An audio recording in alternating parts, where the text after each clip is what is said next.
There is a museum in Boston that has spent more than 3 decades displaying exactly what it has lost. Empty frames hang on its walls, gilt borders around blank plaster, left in place not by oversight but by law.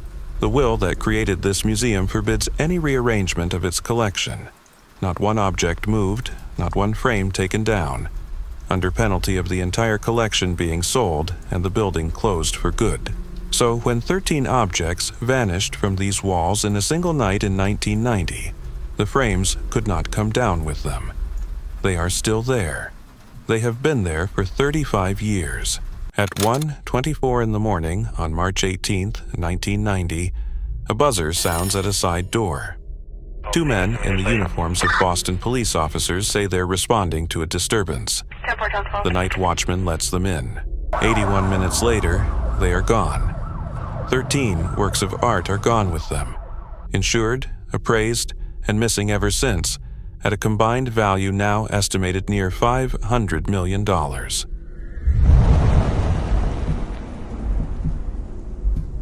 This is not a story about who broke in.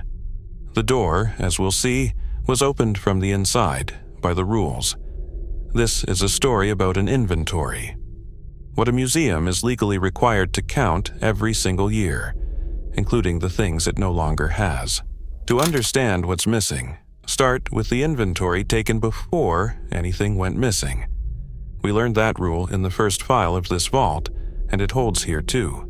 The museum opened in 1903, built around one woman's private collection, assembled over 40 years of buying across Europe. Her will fixed the collection in place, every object catalogued, every room arranged exactly as she left it. Nothing added, nothing removed, nothing rehung.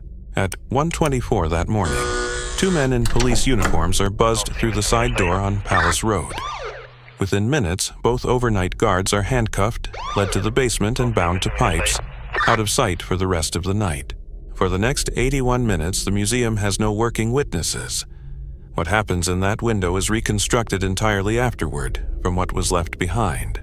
And here is the first fact of the ledger, the one this entire file turns on. The 13 objects taken were not lifted whole from the wall. The canvases were cut from their frames, in some cases roughly, and rolled or folded for transport. Among them, a painting by one of the rarest masters in the world, one of only a few dozen of his works known to survive anywhere on Earth. A seascape, the only one its painter ever made. A small self-portrait, a landscape. 5 works on paper by a celebrated French draftsman, an ancient bronze vessel more than 3,000 years old, and a bronze eagle pried from the top of a flag finial. Insurers and auction houses have since placed the combined value near $500 million, making this, by value, the largest unsolved art theft anywhere in the world. The frames stayed. They had to. The museum, bound by its own founding document, could not take them down, repaint the wall, or hang something else in their place. So they remained, empty on the wall, as a permanent line in the inventory. A receipt nailed in place where the asset used to be. A cold case is built from what is recovered and from what is not. For this file, the recovered column has held, for more than 3 decades, exactly nothing. Not one of the 13 objects has ever resurfaced. Not at auction, not in a raid, not in a private sale. But one piece of evidence has reshaped the file entirely, and it isn't a painting, it's a door. Item 1. The museum's internal motion detectors logged the thieves' movements that night, which rooms for how long. For years, this printout sat in the file as background detail because investigators had already fixed the timeline to begin at the side door. Then, in 2015, 25 years after the theft, investigators reviewing the museum's own footage from the night before, the heist noticed something that had never been flagged. At 24 minutes past midnight, a full day before the theft, the side door is opened from inside. A figure matching the build of the night watchman steps out, then back in, then out again. The same door that was buzzed open for 2 police impersonators the following night had, by the watchman's own hand, already been tested. Item 2. It proved nothing on its own. But it reopened a question the file had treated as settled. How did two men in costume rental uniforms convince an experienced overnight guard to break protocol and let them in at 1 in the morning? And why, in interviews across the following decades, did that same guard give shifting accounts of where he stood and what he saw? He has never been charged. He has always denied involvement.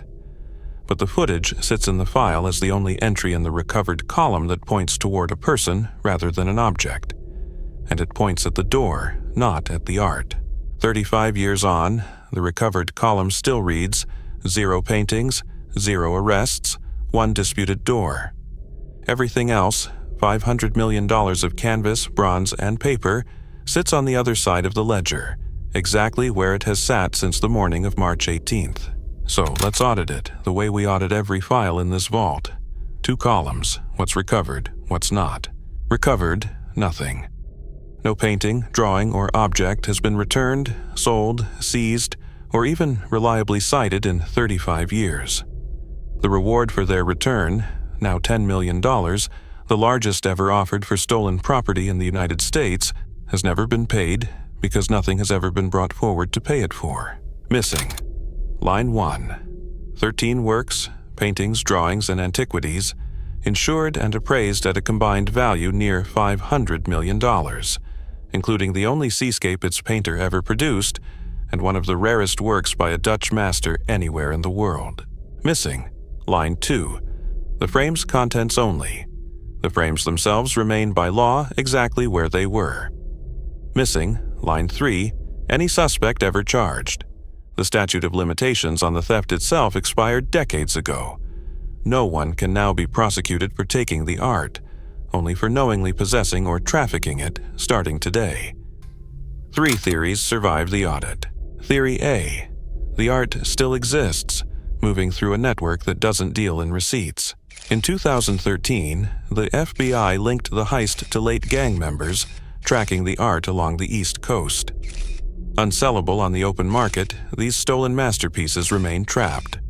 Worthless collateral held forever. Theory B. The art is gone, not stolen so much as ruined, by people who didn't know how to store what they'd taken. Decades in damp attics would destroy these canvases, and panels would fare even worse. If the panicked thieves destroyed them after the heist became famous, this historical case can never be solved, because there is nothing left to find. Theory C returns to where Act 2 left off. If the heist was arranged from the inside, if the men in uniform were expected rather than improvised, then the real planning sits with someone who was never a stranger to this building. Legally, the museum can never close this case. Every year, its official inventory reads the exact same way for 13 masterpieces, present in frame only. 35 years after a historic 81-minute heist, empty frames still hang where 13 masterpieces were cut away. The museum's standing $10 million reward asks for no names, only the safe return of $500 million in art. This isn't a treasure hunt, it's a standing receivable a museum can never write off. In Boston, 13 empty frames still hang on the wall, waiting for the only things they were built to hold.